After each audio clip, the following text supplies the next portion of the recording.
अस्सलाम वालेकुम नाजरीन, आप देख रहे हैं प्रोग्राम खबर गर्म है। मैं हूं सोनिया अदनान और हमेशा की तरह मेरे साथ मौजूद हैं एहतशाम उल हक।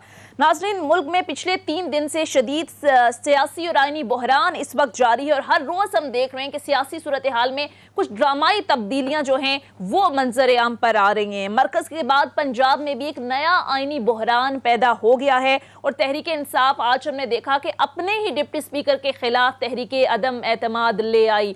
हाँ, इसके साथ साथ नाजरीन मामला कुछ इस तरह से है कि कहा यह जा रहा है कि 16 अप्रैल को ये इजलास होना था पंजाब असम्बली का, लेकिन डिप्टी स्पीकर पंजाब असम्बली की जानिब से आज ही इजलास जो है वो तलब करने पर जोर दिया गया। आज ही कहा कि इजलास होना है और आज ही वजीर आला पंजाब के इंतखाब होना है, ये जोर दिया गया डिप्टी स्पीकर की जानिब से। इसके साथ साथ आज उनकी जानिब से कुछ तहफ़्फ़ुज़ात का भी इजहार किया गया। अब एक नया ग्रुप सामने आ गया। पहले जहांगीर तरीन ग्रुप था, फिर शीना ग्रुप सामने आया, अलीम ग्रुप सामने आया, खोखर ग्रुप और अब फिर मजारी ग्रुप सामने आया और उनकी जानिब से ये कहा गया कि 12 से 14 MPs जो हैं उनकी हिमायत हासिल है और उनकी जानिब से अपोजिशन की हिमायत का ऐलान भी किया गया है। ये तमाम तर मामला कहाँ जाएगा, क्योंकि पंजाब के अंदर भी सूरत हाल जो है वो बहरान की तरफ जाती हमें नजर आ रही है। इस पर जरा आज प्रोग्राम में बात करेंगे। इसके साथ साथ नाज़रीन एक और अहम मामला जो कि सुप्रीम कोर्ट में ज़ेर समाअत है, आज भी इस हवाले से इंतहाई अहम समाअत हुई, बड़े अहम रिमार्क्स भी दिए गए जजेस की जानिब से। इस पर भी जरा डिटेल में बात करेंगे कि ये फैसला जो है वो कब तक मुतवक्के है और ये सुप्रीम कोर्ट का जो फैसला है उसके मुल्की सियासी सूरत हाल पर क्या असरात हो सकते हैं। इसके साथ साथ हम देख रहे हैं कि इल्ज़ाम दर इल्ज़ाम का सिलसिला भी जारी है। अपोजिशन हुकूमत पर इल्ज़ाम लगा रही है, हुकूमत अपोजिशन पर लगा रही है। अपोजिशन अब ये खुलकर बात कर रही है कि ये खत जो दिया जा रहा है या दिखाया जा रहा है ये खत जाली है, साथ साथ वजाहत भी मांगी जा रही है अस्करी इदारों से। तो ये तमाम तर मामला जो है वो बड़ा संगीन शक्ल इख्तियार करता जा रहा है। बहरहाल सारे मामले पर बात करेंगे। सीनियर एनालिस्ट सलमान आबिद साहब प्रोग्राम में हमें ज्वाइन कर चुके हैं। बहुत बहुत सलमान आबिद साहब आपके वक्त का। एहतशाम साहब, आपकी इजाज़त से ज़रा सलमान आबिद साहब से आगाज़ कर लेते हैं, क्योंकि लाहौर में बैठे और लाहौर में भी बड़ा कुछ हो रहा है। ये क्या माजरा है सर? ये अपने ही डिप्टी स्पीकर के खिलाफ तहरीक अदम एतमाद ले आए, अब एक और ग्रुप सामने आ गया है, उन्होंने अपोजिशन की हिमायत का ऐलान किया है। अब से कुछ देर पहले मैं फयाजुल हसन चौहान साहब को सुन रही थी, उन्होंने कहा कि 2 अप्रैल को इन्होंने कोई मीटिंग की है शहबाज शरीफ के साथ। तो ये क्या खिचड़ी पक रही है पंजाब में? पीटीआई के अंदर मुख्तलिफ ग्रुप है, उसमें एक नया ग्रुप जो है वो मजारी ग्रुप ऐड हो गया है। ये ताने बाने जो है समझ आ रहे हैं कि जो मजारी जो डिप्टी स्पीकर मजारी साहब है उन्होंने खुद ही अपनी मर्जी और मंशा के मुताबिक इजलास तलब कर लिया। हालांकि स्पीकर जो है बदस्तूर जो है वो चौधरी परवेज इलाही साहब है और सेक्रेटरी असम्बली भी मौजूद है। उनकी मुशावरत के बगैर तो इजलास तलब नहीं किया जा सकता था।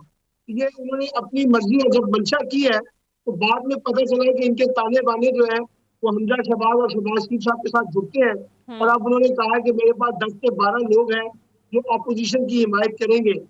अब पंजाब की जो सूरत हाल है वो और ज्यादा पेचीदा हो गई है, क्योंकि अगर अलीम खान ग्रुप और जहांगीर तरीन ग्रुप जो पहले अपोजिशन की हिमायत का ऐलान कर चुका है, उसके बाद अगर डिप्टी स्पीकर का ग्रुप जो मजारी ग्रुप है वो भी अगर अपोजिशन के साथ मिल गया है तो पब्लिक ये खेल जो है काफी दिलचस्प बनने में नाकाम हो गया है। लेकिन एक बात ध्यान में रखिएगा, ठीक तरह से सुन नहीं पा रहे, दोबारा आपसे जरा बात करने की कोशिश करेंगे। सलमान साहब आपकी तरफ दोबारा आएंगे, एहतशाम साहब मैं आपकी तरफ आऊंगी। ये एक के बाद एक बनने आ रहा है अपने ही लोगों के खिलाफ, ये कहाँ जाते देख रहे हैं सूरत हाल? काफी आपको नहीं लगता कि हुकूमत के लिए मुश्किलात बढ़ती जा रही हैं? सुनिए, अंग्रेज़ी में कहते हैं डबल जेपेटी। इनके लिए 2 तरह से मसाइल और मुश्किलात पीटीआई के लिए आ गए और पंजाब में तो जिस अंदाज से आप 2 दिन से कड़मस कहेंगे, पंजाबी का लफ्ज़ आम इस्तेमाल भी होता हुआ है, टोटल डिसरे है। किसी को नहीं पता पार्टी कहाँ खड़ी है, चीफ मिनिस्टर कहाँ खड़े हैं, स्पीकर साहब कहाँ खड़े हैं, डिप्टी स्पीकर कहाँ खड़े हैं, क्या हो रहा है, किसने किसको आके मुलाकात कर ली है, कौन किसके साथ मिल गया है। मजारी साहब डिप्टी स्पीकर, उनके बारे में जिस तरह बातें आती हैं कि जी शहबाज साहब से उनको मुलाकात थी, उनके खिलाफ नो कॉन्फिडेंस, उनके अपने लोग ही लेके आ गए हैं। उधर से आप देख लें उनके खिलाफ भी स्पीकर साहब चौधरी ज़हूर अपना परवेज़ इलाही, उनके खिलाफ भी बातें शुरू हो गई। एक तरफ वो इलेक्शन लड़ना चाहते हैं चीफ मिनिस्टर का, दूसरी तरफ वो उनके खिलाफ ही आ गई नो कॉन्फिडेंस मोशन। अब सवाल यह है कि पार्टी के अंदर इतना डिसहरे, इतनी जिसको कहते हैं तोड़ फोड़ जितनी तेज़ी के साथ हुई, ज़्यादा परेशान कुन बात यह है सुनिए कि एक तरफ फरा जमील है, आप देख लें खबरें आ रही हैं, फर्स्ट लेडी की सहेली हैं, उनके बारे में तवातर के साथ खबरें चली गई हैं, स्पेशल जहाज़ में बैठ के एक दुबई चली गई हैं। उसके बाद जो इल्ज़ामात की बारिश लगी है, किस तरीके से मिल के चीफ मिनिस्टर के साथ और इधर उधर पैसे लिए जाते थे, 2-2 करोड़ रुपया अपॉइंटमेंट्स के लिए लिया जाता था, कमिश्नर फलाना ढिमाका, सारी बातों को छोड़ देते हैं। क्या वजह है कि गवर्नर भी लगा दिया गया, क्या वजह है कि ये इख्तलाफात कम होने का नाम नहीं ले रहे, साइड लाइन कर दिया गया। जिस तरीके से हम चीफ मिनिस्टर साहब हैं, उनका रोल ही कोई नहीं रहा उस हवाले से। इस क्या वजह है कि अब भी सूरत हाल वहीं के वहीं खड़ी है। मेरा ख्याल है कोई लीडरशिप क्राइसिस पैदा हो गया है सेंटर में भी, और शायद सेंटर में इतना ज़्यादा नहीं है, वहाँ पे तो बेताशा नज़र आ रहा है, वहाँ कुछ नहीं पता चल रहा क्या हो रहा है। तो सारे के सारे शहबाज शरीफ आप, हमजा साहब जिस अंदाज से ऑपरेट कर रहे हैं और जिस तरीके से पीटीआई के मुनारे फनकान उनके साथ मिल गए हैं, वो सारी बातें अपने तौर पे कराए चले जा रहे हैं। तो मेरा अपना ख्याल है पंजाब में तो मुश्किलात ज़्यादा होंगी। असल बात सुनिए कि आज भी अदालत में, सुप्रीम कोर्ट में से बात की गई इस बारे में कि जी वहाँ पे भी सूरत हाल बड़ी ख़राब है। तो चीफ जस्टिस साहब बड़े परेशान हुए, उन्होंने कहा भी ये सारे मामला हम किधर देखेंगे, ये मामला सियासी तौर पे आपका लाहौर में जो हो रहा है इसको हल करने की कोशिश करें, हमें इसको निपटाने दें, यहाँ कुछ हो रहा है। मेरा ख्याल है कि प्राइम मिनिस्टर साहब कल गए भी हैं वहाँ पे, फिर भी लोगों से मुलाकातें भी की हैं। अब उनको नहीं पता चल रहा उनके साथ कौन खड़ा है। ख़ास तौर पर हुकूमत ख़त्म हो गई है, खुद ही उन्होंने ख़त्म कर दिया है। अब गोल्ड पोस्ट जो है तब्दील हो रहे हैं, लोग शिफ्ट कर रहे हैं अपनी लॉयल्टीज़ को इधर से उधर। अभी आप देख लें राजा रियाज साहब जो है वो क्या कहते हैं, अगला इलेक्शन जो है ना मैं पीएमएलएन के टिकट पे लड़ूंगा। मिलता है नहीं मिलता क्या है, लेकिन सवाल ये है कि इस वक्त जो सूरत हाल पंजाब 12 करोड़ का सूबा है, वहाँ पे इंस्टेबिलिटी इस तरह सियासी तौर पे आना ही बड़ी खौफनाक बात है। यहाँ तो लड़ाई हो रही है, वहाँ पे ऐसा क्यों हो रहा है? मेरा ख्याल है प्राइम मिनिस्टर साहब को डेफिनेटली इंटरवीन करना चाहिए। इंटरवीन करते भी हैं प्राइम मिनिस्टर, तो आपको लगता है कि सूरत हाल को निपटा देंगे जो इतना बात है कि जिसको इख्तियारात सुनिए, जिनको इख्तियारात देने चाहिए उनको इख्तियारात शायद नहीं दिए जा रहे। जो पार्टी के स्टालवर्ट्स हैं, जो पार्टी को समझते हैं, आज भी इनके साथ खड़े हुए, इनसे बात करें, बजाय कि जिनकी लॉयल्टीज़ तेज़ी के साथ तब्दील हो रही हैं। अभी मज़ारी साहब डिप्टी चेयरमैन जिस अंदाज से दूसरी तरफ डिप्टी स्पीकर चले गए हैं, उनकी बात क्यों कोई सुनेगा? स्पीकर साहब जो है वो वैसे ही आप देख लें पीएमएल क्योंकि अपनी पार्टी के आए नहीं। तो मेरा ख्याल है यहाँ पे डेफिनेटली प्राइम मिनिस्टर को कहीं ना कहीं अपने इख्तियारात देने होंगे पंजाब में चीज़ें ठीक करने के लिए। अदरवाइज़ ये डबल जेपिटी किधर भी हो रही है, आप फिर मरकज में हो रही है, इस पर भी हम बात करेंगे। बिल्कुल, लेकिन एहतशाम साहब देखें, अगर पंजाब स्पीकर के खिलाफ ये आती है तहरीक अदम एतमाद, तो अब चूंकि मुख्तलिफ ग्रुप सामने आ रहे हैं। अभी ये जो मजारी ग्रुप है, इनका भी ये दावा है कि 14 से 15 MPs इनके साथ हैं। तो फिर सूरत हाल आपको लगता है कि पहले तो कहा जा रहा था मुकाबला बड़ा टफ है, अब तो सूरत हाल बिल्कुल ही बदलती नहीं देख रहे आप? देखिए कितने ग्रुप हैं, चीना ग्रुप है, उसके बाद आप देख लें इनके अलीम खान का ग्रुप है, जहांगीर तरीन का ग्रुप है, ठीक है। फिर इवन आपने देखा कि अभी कल के खबरें ये आ रही थी कि चीफ मिनिस्टर साहब जो हैं बुज़दार साहब, इनका भी एक ग्रुप बन गया, 15-16 बंदे भी इनके साथ खड़े हैं। अब बात यह है कि हर बंदा 5-7-10 बंदे ला के ना वो ब्लैकमेल कर रहा है, सीधा ब्लैकमेल कर रहा है कि मुझे आप क्या देंगे, अगले सेटअप में मेरी जगह क्या होगी।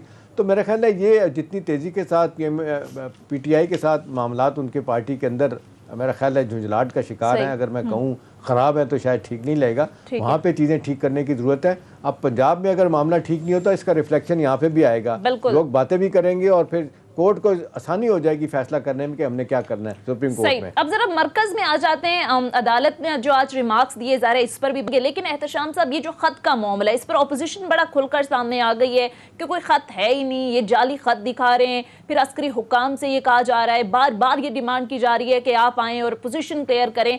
आपके पास इस हवाले से कोई खबर है? क्या लगता है आपको इस खत से मुताल्लिक? अदालत की जानिब से भी कहा गया कि ये जो इस हवाले से बात हो रही है, नेशनल सिक्योरिटी मीटिंग के मिनट्स किधर हैं, आज ये सवाल भी किया गया। तो क्या ये मामला है, अंदर की खबर क्या है?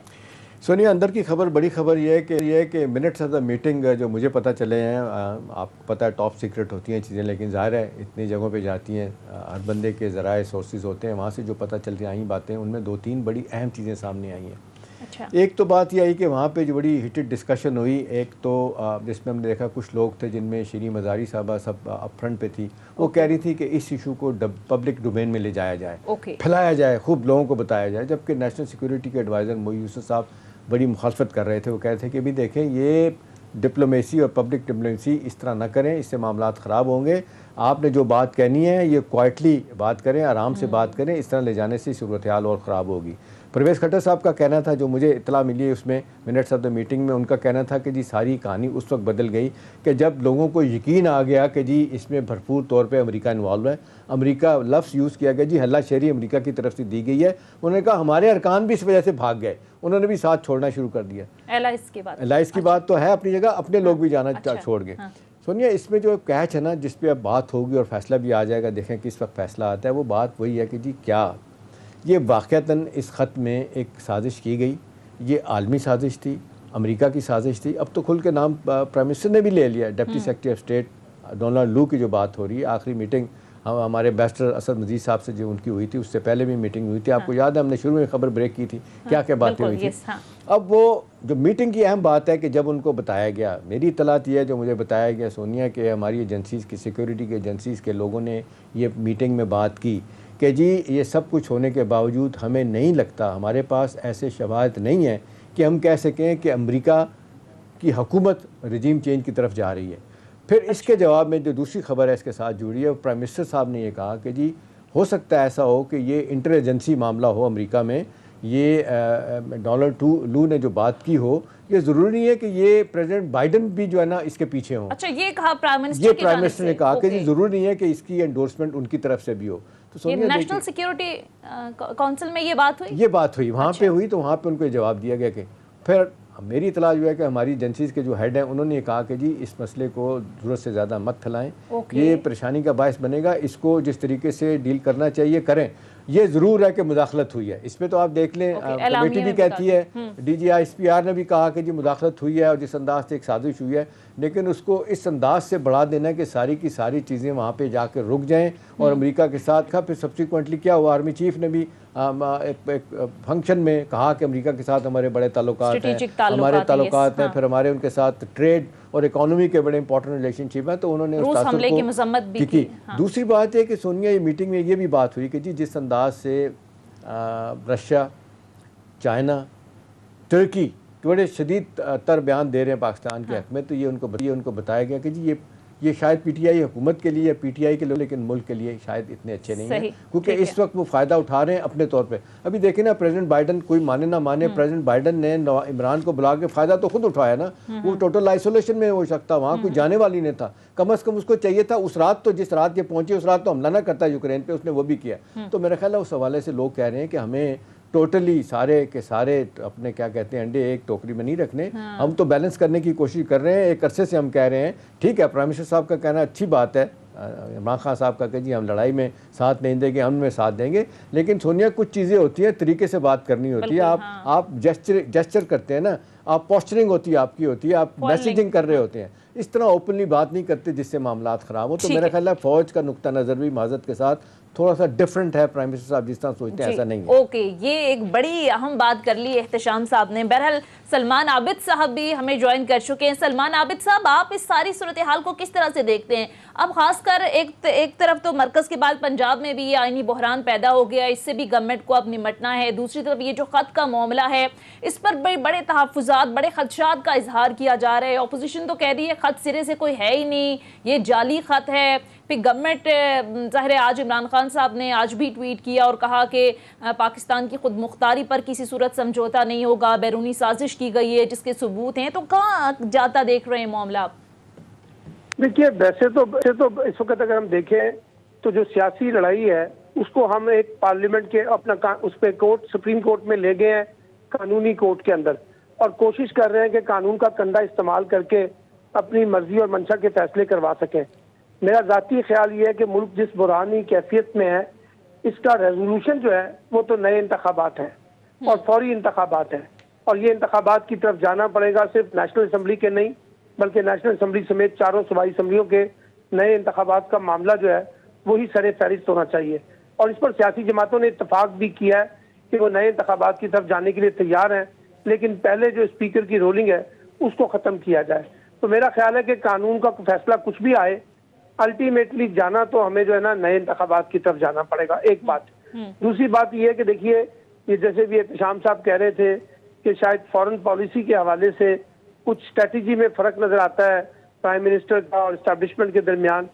मुझे लगता है कि बुनियादी प्रिंसिपल पे तो इत्तेफाक है, अलबत्ता स्ट्रेटजी के ऊपर जो है ना थोड़ा सा जो एटीट्यूड है, तर्ज अमल है, एक्शन है, उस पर शायद इख्तलाफ हो। आपकी बात बजा है जो एहतशाम साहब ने बात की है, लेकिन ये कहना कि प्राइम मिनिस्टर ने जो है दौरा रूस किया वो अपनी पसंद से कर लिया, किसी को एतमाद में ले लिया, या ये कि चाइना के साथ जो मामला चल रहे हैं, जो रीजनल ब्लॉक्स बनने की बातें हो रही हैं, यकीनी तौर पे वो पाकिस्तान की सिविल और मिलिट्री इस्टेब्लिशमेंट साथ साथ है।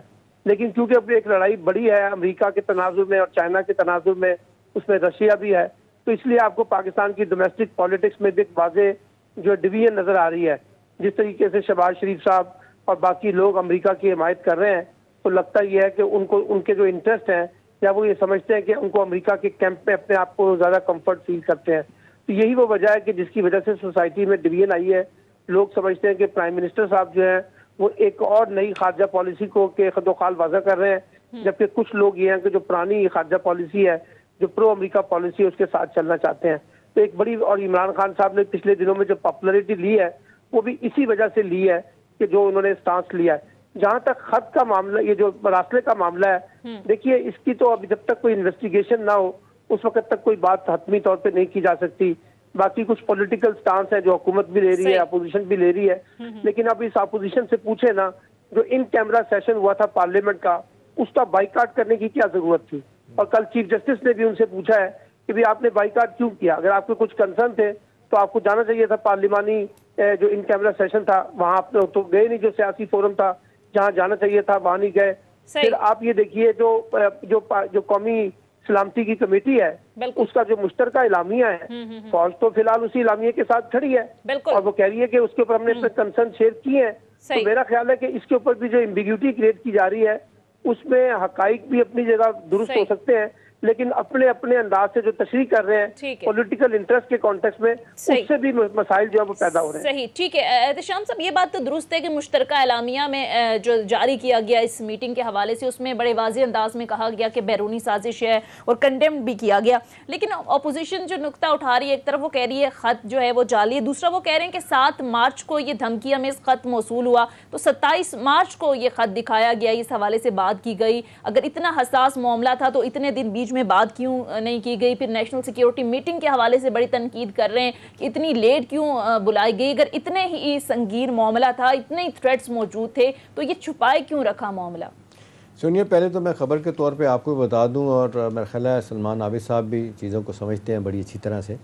ये जब प्राइम मिनिस्टर के रूस के दौरे की बात थी ना, इसको पार्टी के अंदर और कैबिनेट के अंदर कुछ लोगों ने बड़े बबागे दौल कहा कि जाना चाहिए, जिसमें असद उमर भी और शाह महमूद कुरैशी ने भी कहा कि जाना चाहिए। और मैं ख़बर के तौर पे आपको बता दूं कि आर्मी चीफ़ ने इससे डिसएग्री किया था। उन्होंने कहा था, जनरल बाजवा ने, कि इसकी टाइमिंग ठीक नहीं, आप मत जाएं। लेकिन बहरहाल जब उनसे पूछा गया, उन्होंने अपनी राय दी, फैसला तो प्राइम मिनिस्टर ने अपने तौर पे करना था जो उन्होंने किया। अब अगली जो बात आप कर रही हैं सोनिया, इतने दिन होने के बावजूद मेरी नज़र में ये कोई माने नहीं रखते कि फलां वक्त में बात हुई कि नहीं। बात यह है कि एक इशू है, ये लोग मानने के लिए तैयार हैं कि ये इशू पैदा हुआ। इसकी अब देखना चाहिए सिवियरिटी, इसकी संगीनी कितनी ज़्यादा है कि जी क्या वाकई रजीम चेंज की बात डायरेक्टली अमेरिका ने की। वैसे तो ख़त यूरोपियन यूनियन के 15 से 20 सफ़ीरों ने भी लिखा था रूस के मामले पे हमारे, उन्होंने कहा था कि आपकी पॉलिसी ठीक नहीं है, और फिर शट अप कॉल माजरत के साथ उनको दी गई कि आपका कहना गलत है। लेकिन अहम सवाल इस वक्त यह है कि जो अदालत, जो हमारे सुप्रीम कोर्ट इसमें सवालात उठा रही है, जो सवालात पूछ रही है, वो इस निटी ग्रिटी में नहीं जा रही। वो सीधा सीधा कह रहे हैं कि जी क्वेश्चन ऑफ लॉ क्या है। बिल्कुल, इस पर जरा डिटेल में बात करेंगे कि आज अदालती रिमार्क्स क्या रहे, और बड़े अहम रिमार्क्स दिए गए। ये मामला आज मुलतवी कर दिया गया है, कल इस पर लार्जर बेंच जो है वो दोबारा बैठेगा और देखना यह कि कल फैसला आता है या नहीं। बहरहाल मुख्तसर ब्रेक लेते हैं, ब्रेक के बाद वापस आएंगे, इस हवाले से मजीद बात करेंगे। Stay with us.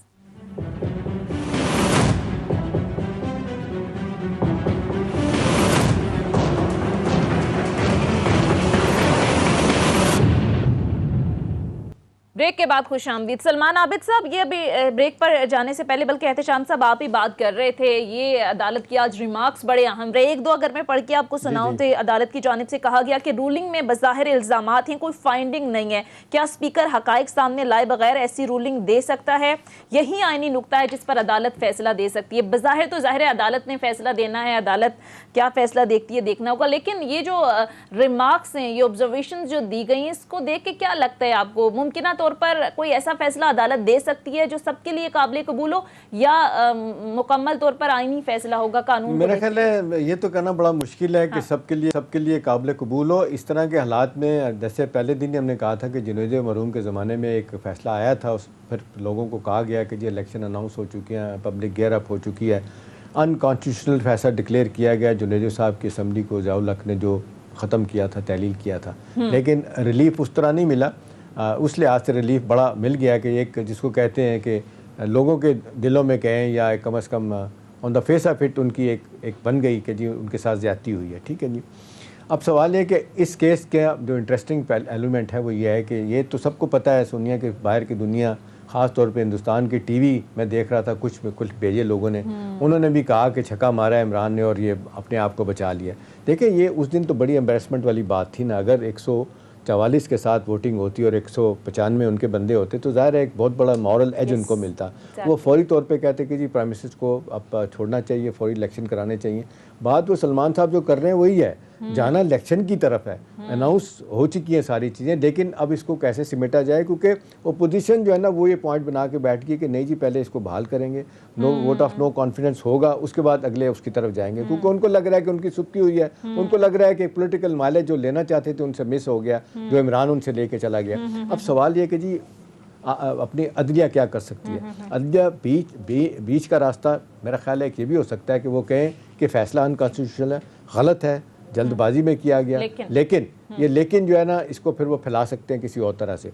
लेकिन दूसरी तरफ सोनिया जो आर्गूमेंट है आर्टिकल 69 के हवाले से बड़े स्ट्रॉन्ग आर्गूमेंट है। आज जो अली ज़फ़र जो आपने देखा कि सदर के अपना वकील हैं, उन्होंने बड़े ज़बरदस्त दलाइल दिए। उन्होंने तो एक किस्म का वार्न किया कि जनाब ये 69 जो है ना इसको फलांगना, इसका मतलब है कि फिर यह कि आप आग से खेलने जा रहे हैं। आप किसी सूरत में भी जो है ना इसकी डोमेन को में नहीं जा सकते, और ये कोई किसी तरीके से भी अदालत का कोई हक नहीं है कि पार्लियामेंट इस पर अदालत ने सर एहतजाम साहब ये कहा है कि क्या पार्लियामेंट आइन की खिलाफ वर्जी करे तो फिर भी क्या अदालत मुदाखलत नहीं कर सकती? देखिए उसके जवाब में वही बात आता है जी, प्रोसीजरल मामला हो, कुछ ऐसी चीज़ें हो जैसे कि जी आपने नौकरियां दे दी हैं, गलत दी हैं नौकरियां, उस पर तो नोटिस हो सकता है। लेकिन ये प्योरली लॉ पॉइंट के नुक्ता नज़र से देखा जाए कि जी ठीक है, कोई जो आपने इख्तियारात हैं उसका गलत इस्तेमाल हुआ कि सही इस्तेमाल हुआ। लेकिन इसके साथ साथ सोनिया पहले भी बात होती रही है कि अदालतें जो है ना वो बहुत चीज़ें देखेंगी, आइसोलेशन में फैसला नहीं होगा। मुझे नहीं लगता, किसी वक्त मुझे लगता है उनकी बड़ी स्ट्रॉन्ग ऑब्जर्वेशन जिस तरह आती है कि वो एकदम ही कहेंगे जी गलत है, इसको वापस करें और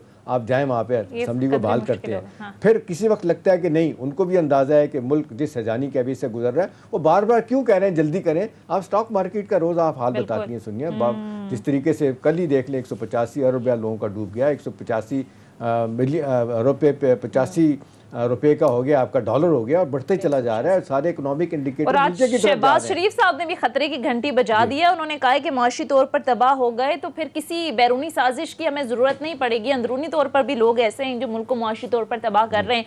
बहरहाल सलमान आबिद साहब, फैसला कोई भी आता है, अगर अपोजिशन के हक में आता है या गवर्नमेंट के खिलाफ आता है या उनके हक में आता है, तो कॉन्सिक्वेंसेस क्या देखते हैं आप? आपको लगता है कि ये फैसला दोनों सूरतों में काबिल कबूल होगा जो भी अदालत फैसला करती है, या फिर अनारकी की तरफ जाता देख रहे हैं मामला? देखिए फैसला कुछ भी आए, यकीनी तौर पर पाकिस्तान की रवायत ये है कि जो फैसला साथ में आता है वो कबूल कर लेते हैं, जिनकी मुखालफत में आए वो कबूल नहीं करते हैं। वो हमारी पुरानी रवायत है। लेकिन बहरहाल जैसे अपना एहतशाम साहब ने भी कहा और मैंने भी कहा, अल्टीमेटली जाना तो आपने इलेक्शन की तरफ है। इस फैसले के 5-7 दिन के बाद आप देखिएगा कि पाकिस्तान में इलेक्शन का एक माहौल बन जाएगा। और अभी तो ये भी तय होना है कि जो इलेक्शन है उसमें चारों सूबाई असम्बलियों का मुस्तकबिल क्या है। यानी ये इलेक्शन क्या सिर्फ कौमी असम्बली के होंगे या ये चारों सूबाई असम्बलियों को भी किसी न किसी शक्ल में जाना पड़ेगा। क्योंकि अगर आपने इलेक्शन करवाने और फ्रेश मैंडेट लेना है तो ये कोई इस्लामाबाद के लिए या नेशनल असम्बली के लिए तो फ्रेश मैंडेट नहीं होगा ना, ये तो पूरे पाकिस्तान के इलेक्शन का फ्रेश मैंडेट होगा। उसमें सूबाई असम्बलियों को भी जाना पड़ेगा। मुझे तो ज़ाती तौर पर ये लगता है तो ये चीज़ें तय होनी है। अभी केयर टेकर प्राइम मिनिस्टर के बारे में आप देखिए ना, आज शहबाज शरीफ साहब जो कल तक ये कह रहे थे कि मुझे खत नहीं मिला, आज उन्होंने खत का जवाब भी दे दिया है और उनके सदर के साथ जो है किसी किस्म के बातचीत करने से इनकार कर बल्कि दिया अभी है। खबर चल तो रही है कि मुस्तरद कर दिया है जस्टिस गुलजार का नाम, जस्टिस रिटायर्ड गुलजार का नाम शहबाज शरीफ ने मुस्तरद कर दिया और खत का जवाब भी दिया है। उन्होंने तो सिर्फ नाम अपने प्रपोज करने हैं ना, उन्होंने कहा वो सदर से मुशावरत करने के लिए ही तैयार नहीं है, तो इसका मतलब है ये मामला भी फिर जो है इलेक्शन कमीशन के पास जाएगा। एक बात तो इसलिए जो सियासतदानों को एक बात समझनी चाहिए, चाहे वो हुकूमत में है और चाहे वो अपोजिशन में है, तो वो अपनी अपनी अनाओं से बाहर निकले। अब मुझे लगता यह है कि जो वे आउट है वो तो वही फ्रेश इलेक्शन है, उसी की तरफ जाएं ताकि मसला हल हो, हम आगे की तरफ बढ़ें। क्योंकि देखिए जितना ढंढोरा आप पंडोरा जो है ना वो आप खोलेंगे ना इस अपना लेटर का, उससे भी मसाइल पैदा होंगे, और जितना आप अदालतों के अंदर मामलात को उलझाने की कोशिश करेंगे उससे भी कोई फायदा होने वाला नहीं है। अगर वो आप ये बिल्कुल ठीक कहा एहतशाम साहब ने, एक सियासी सुक्की का मसला बन गया है, यानी हुकूमत जिसको बर्तरी समझ रही है उसे अपोजिशन शिकस्त समझ रही है, अपोजिशन की जीत हो जाएगी तो फिर आप हुकूमत जो है वो उसको अपनी सुक्की समझेगी। अब मेरा ख्याल है ये सियासतदानों को मेच्योरिटी का मुजाहरा करना चाहिए, कुछ जरा थोड़ा सा ऊपर हट के भी सोचे कि ये मुल्क जो है इस तरह की महाजराई का मुतमईन नहीं हो सकता, हमें हर सूरत में आगे बढ़ना है, इंतखाबात का रास्ता इख्तियार करें। और जब PMLN कहती है कि हम तो फ्रेश इलेक्शन के हामी हैं और हमें तो इमरान खान की हुकूमत नाकाम हो गई है, वो डिलीवर नहीं कर सकी है, तो ये तो बड़ा अच्छा टाइम है कि अगर इमरान खान की हुकूमत नाकाम हो गई है तो ये अपोजिशन जमातें इंतखाबात जीत कर दोबारा आ सकती हैं। तो मेरा ख्याल है कि अब इसके ऊपर जो है ना जिन चीजों में उलझ के रह गए ना, इनका कोई वे आउट नहीं है और सुप्रीम कोर्ट आगे बढ़ना चाहिए आप कह रहे हैं। लेकिन ऑपोजिशन बात ये कह दूं कि सुप्रीम कोर्ट भी कोई ऐसा फैसला नहीं सुनाएगी जिससे कोई इंकलाब आएगा, वो भी कोई दरमियाना रास्ता ही निकाले। लेकिन एहतशाम साहब ऑपोजिशन इसको इस तरह से जस्टिफाई करती है कि अगर चलें आगे बढ़ते हैं मुल्क की मुफाद की खातिर, इस वक्त जो माहौल बना हुआ है तो फिर ये रीत बन जाएगी कि किसी भी प्राइम मिनिस्टर के खिलाफ आप तो तहरीक अदम एतमाद ला ही नहीं सकते, जब चाहे स्पीकर इसको मुस्तरद कर दे, लॉजिक कोई भी दे दे। तो इस लॉजिक में वजन लगता है आपको कि अगर आज नजरिए ज़रूरत के तहत आगे बढ़ा गया, रोल बैक ना किया गया, तो फिर ये एक रीत बन जाएगी? सुनिए, देखिए इस तरह की बात रोज़ रोज़ तो नहीं होती ना। आज से 45 साल पहले की बात है जब लेट भुट्टो साहब मरहूम जो है ना जिस अंदाज से वो ख़त लेके गए थे राजा बाज़ार में और उन्होंने बड़ा ओपनली कह दिया था कि अमेरिका मेरे ख़िलाफ़ हो गया है, और जिस तरह उन्होंने बातें की थी, हेनरी किसिंजर जो वज़ीर ख़ारजा थे उन्होंने कहा था will make a horrible example out of you, Bhutto साहब को कहा था। अब 45 साल के बाद ये आप देखें तारीख दोबारा अपने आप को दोहरा रही है। इस तरह की चीज़ें रोज़ रोज़ तो नहीं होती ना, मतलब ये एक सीरियस इशू तो है ना। एक डिमार्शल दिया गया, वाशिंगटन में भी दिया गया, यहाँ पर भी हमको बुला के जो एहलकार हैं अमरीकी एम्बेसी के उनको भी दिया गया और उनको बताया गया जी किस, और फिर रिएक्शन भी आया।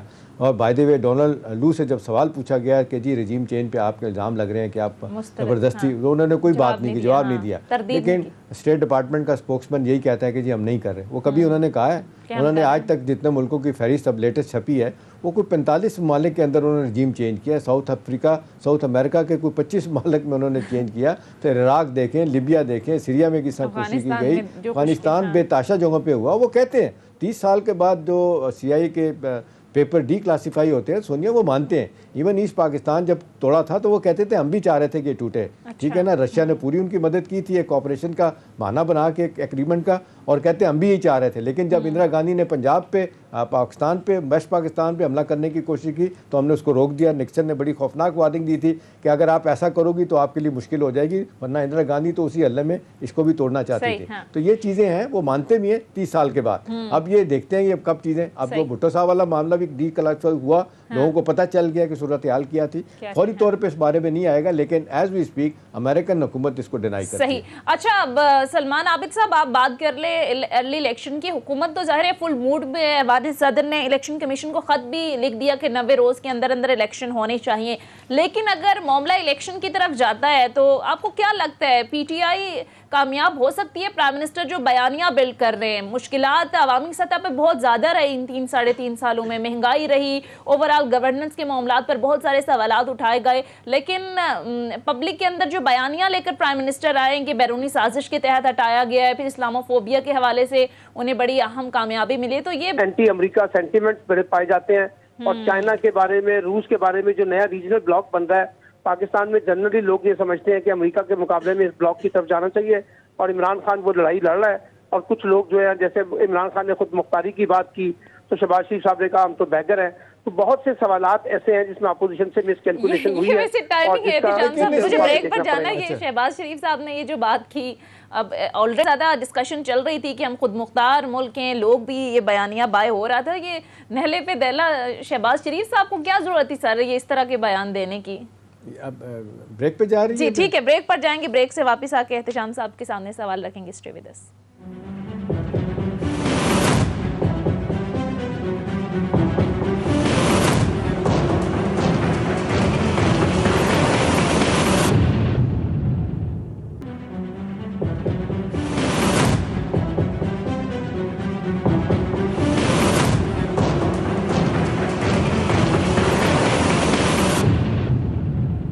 ब्रेक के बाद खुशामदीद। सलमान आबिद साहब जो बात कर रहे थे एहतशाम साहब के, बाई इलेक्शन जितने भी हुए इससे पहले, उसमें हमने देखा मोस्टली में पाकिस्तान तहरीक इंसाफ को शिकस्त का सामना हुआ। केपीके में अपनी मजबूत गढ़ में हमने देखा मौलाना फजलुर रहमान ने सफाया कर दिया, क्लीन स्वीप कर दिया। लेकिन जब से ये तहरीक अदम एतमाद का मामला आया, जलसे जुलूस हुए, हमने देखा केपी के अंदर जहां पर वो मजबूत भी नहीं थे, जहां पर कमजोर हल्के थे, वहां पर भी पीटीआई ने बड़े मार्जिन के साथ जीता है। तो आपको लगता है बयानिया बाय कर रहा है इमरान खान साहब का? सुनिए, देखें, बाई तो किया है, जिस तरह सलमान बात कर रहे हैं इसमें डेफिनेटली आप देख लें कि बाउंस बैक करके आया उनका वो सपोर्टर और वोटर और जिसको कहते हैं कारकुन जो नाराज़ होकर बैठ गया था, या उसकी जिसको कहते हैं कि मुरादें नहीं पूरी हुई, डिमांड नहीं पूरी हुई, महंगाई, गवर्नेंस के इश्यूज़ और जिस अंदाज से डिलीवर करना चाहिए था वो नहीं कर पाई। उनको ये लगा कि जी ये तो बात ठीक नहीं है, सारे लोग इकट्ठे होकर एक इलेक्टेड आदमी को हटाएं, साजिश के ज़रिए हटाएं, और ये फिर नेशनल प्राइड की बड़ी बात होती है। लेकिन सोनिया, माज़र के साथ आपके लिए हैरत होगी, शहबाज शरीफ साहब जो बात कर रहे हैं मेरे दिल की बात कर रहे हैं। अच्छा। देखिए, उनको एक लीडर के तौर पे सलमान साहब शायद इस तरह बातें नहीं करनी चाहिए पब्लिक में, लेकिन आप देख लें मुनाफिकत से भरा हुआ हमारा माशरा है, झूठ से भरा हुआ हमारा माशरा है। अभी बजट आने वाला है, अभी देख लें 1.5 महीने बाद, सुने 1.5 महीने बाद बजट आने वाला है। हम हाथ पे हाथ रखे बैठे होंगे, जब तक 50% बजट बाहर से फंड नहीं होगा हमारा बजट मंजूर नहीं होगा। हमारी जिसको कहते हैं नेशनल प्राइड कहाँ चली जाती है कि हमें टैक्स देना चाहिए। कोई दुकानदार, कोई छोटा बड़ा आदमी टैक्स देना नहीं चाहता, लेकिन नारेबाजी कराएं सबसे ज़्यादा वो आगे होगा। तो उस लिहाज से तो ठीक है, फौरी तौर पे हम लोगों को, वो शहबाज साहब बिल्कुल ठीक कहते हैं, भूखे को खिलाना कोई आसान काम नहीं है, भले वो सियासी तौर पे बयानबाजी कर रहे हैं, लेकिन सवाल यह है कि जो एक हकीकत है सोनिया, एक बड़ी क्रूड रियलिटी है, अफसोसनाक रियलिटी है कि हम अपने वसाइल इतने खो चुके हैं। आज खुदा ना खास्ता पाकिस्तान अपने कर्जे वापस करने हैं तो तुम्हारा जिसको कहना चाहिए हर चीज़ घर की चली जाएगी, और मेरे भी और सलमान साहब के भी, फिर भी हमारे कर्जे पूरे नहीं होंगे। हमारा जीडीपी, हमारे कर्जे जो है ना वो बराबर से भी आगे चले गए। अब सवाल यह है कि इन हालात में बजाय इसके कि आप लोग, अच्छी बात है प्राइम मिनिस्टर साहब जो कहते हैं कि अंदर पैदा होनी चाहिए, अपने अंदर जिसको कहना चाहिए कि ये खूबी पैदा होनी चाहिए, कि इकबाल वाली खूबी पैदा होनी चाहिए कि हम अपने तौर पे ठीक खड़े हों, अपने तौर पे जो फैसले हमने सही करने हैं, हमारे अंदर से जो खराबियां वो दूर हो जाएं। लेकिन इस तरह खाली नारेबाजी से नहीं होगी। अमेरिका तौर पर भी कुछ देखें, आर्मी चीफ ने भी बयान दिया कि जी अमेरिका के साथ हमारे ताल्लुकात हैं। अभी देखें जिस तरीके से रोज़ बात करते हैं, 45% आपकी एक्सपोर्ट वहाँ पे हैं, 25% यूरोपियन यूनियन के साथ हैं, दूसरा बड़ा मुल्क के मान जाए रेमिटेंसीज आती हैं। आप सिर्फ नारेबाजी करके सब कुछ नहीं कर सकते, इसके लिए सोनिया प्लान करना पड़ता है। देखें, अभी 40-45 साल से ईरान जो है ना वो सफ़र कर रहा है ना, वो एक नेशनलिस्ट के तौर पे कौम सामने आई है। उनका मिजाज देखें, तेल बेच के जनाब बेच क्या वो मार्केट में जिसको कहते हैं ब्लैक करके अपना मामला चला रहे हैं। लेकिन अमेरिका का भी तो सर ठीक है, हमारी मुआशी मुश्किलात है, रवैया दुरुस्त नहीं है। अमेरिका ने जब चाहा हमें इस्तेमाल किया, बिल्कुल नहीं है, हमारी कुर्बानियों का बिल्कुल नहीं है। लेकिन इसके लिए हमें देखना होगा ना सोनिया, कब कब हम इस्तेमाल होते हैं। हमारे सियासी लीडर पीपल्स पार्टी की हो, पिमलन की हो, फजलुर रहमान साहब जाके अमेरिकन एम्बेसडर को कहते हैं मेरी खिदमत हाजिर है, मुझे प्राइम मिनिस्टर क्यों नहीं बनाते। इनके तो अब जब इस तरह के आपके रवैये होंगे तो कौन कहेगा। तो फिर आज एक खुद मुख्तारी की एक लीडर बात कर रहे हैं तो फिर उसके सभी खिलाफ हो गए। लेकिन एहतशाम साहब जो बात कर रहे हैं, सलमान आबिद साहब, कि ठीक है हर शख्स की ये ख्वाहिश है, हर मुल्क की ये ख्वाहिश होती है कि हम आज़ाद, हमारी खुद मुख्तार पॉलिसी हो, लेकिन हमारी मुआशी मुश्किलात बहुत ज़्यादा हैं। IMF के प्रेशर आप देख लें, अगर IMF हमें किस्त नहीं देगा तो फिर ये मुल्क चलेगा कैसे, फिर फेटफ की तलवार हम पे लटक रही है। ये जो मुआशी मुश्किलात हैं, फिर इनसे कैसे निपटा जाए? देखिए ना, अगर मैं शहबाज शरीफ साहब की बात मान लूं, और जो हमने पॉलिसी इख्तियार की हुई है अपने आप को पूरा अमेरिका की एक फैली रियासत बनाने का, फिर तो हमें विड्रॉ कर लेना चाहिए, इसको अमेरिकी कॉलोनी बना दें, पाकिस्तान को चल जाएगा, मुल्क बड़ा शानदार तरीके से सवाल ये है सलमान कि जो साहब, मैं लीडर होता है माजरत ना, के साथ आज ऐलान हो जाए ना कि अमेरिका पाकिस्तानियों के लिए वीजे खोल रहा है, 22 करोड़ के 22 करोड़ लोग वहां चले आपकी जाएंगे। एहतिशाम साहब, अमेरिका मैं को आपसे गाली इत्तेफाक देने के करता लिए हूं, सारे मैं सड़क आपसे पे आ जाते हैं। मैं आपसे इत्तेफाक करता हूं, लेकिन देखिए जो लीडरशिप होती है ना, वो एक विजनरी लीडरशिप होती है। ठीक है। लेकिन ना शहबाज शरीफ साहब जो है 10 साल तक मुसलसल पंजाब के चीफ मिनिस्टर रहे हैं, उनके भाई कई कई सालों तक पाकिस्तान में प्राइम मिनिस्टर 3 दफा रहे हैं। सवाल यह है कि आपने इस खुद मुख्तारी के लिए क्या ऐसे स्टेप उठाए हैं कि पाकिस्तान माशी खुद मुख्तारी की तरफ गया हो। ये तो आजमाए हुए लोग हैं ना। अब इनकी सोच ये है कि ये पाकिस्तान को इसी तरीके से रखना चाहते हैं जैसे पाकिस्तान चल रहा है। अगर सही। उनके पास कोई विजन है, ठीक मैं है। आपको चैलेंज करता हूं, आप शहबाज शरीफ साहब को टीवी पे बिठाएं, खुद आप उनका इंटरव्यू करें और उनसे पूछें अगर पाकिस्तान ने सेल्फ मेड पाकिस्तान बनना है तो उनके पास क्या रोड मैप है, 5 सही, साल का, ठीक है। 10 साल का, 15 साल का। प्रोग्राम का आपको वक्त नहीं खत्म हो मिलेगा, चुका है। बहुत आपको बहुत नहीं शुक्रिया मिलेगा। सीनियर एनालिस्ट सलमान सरमाजद के साथ प्रोग्राम का वक्त खत्म हो चुका है। बहुत शुक्रिया आपके वक्त का। नाज़रीन, ये था हमारा आज का प्रोग्राम। फीडबैक जरूर दीजिएगा। अगले प्रोग्राम तक हमें इजाजत दीजिए। खुदा हाफिज।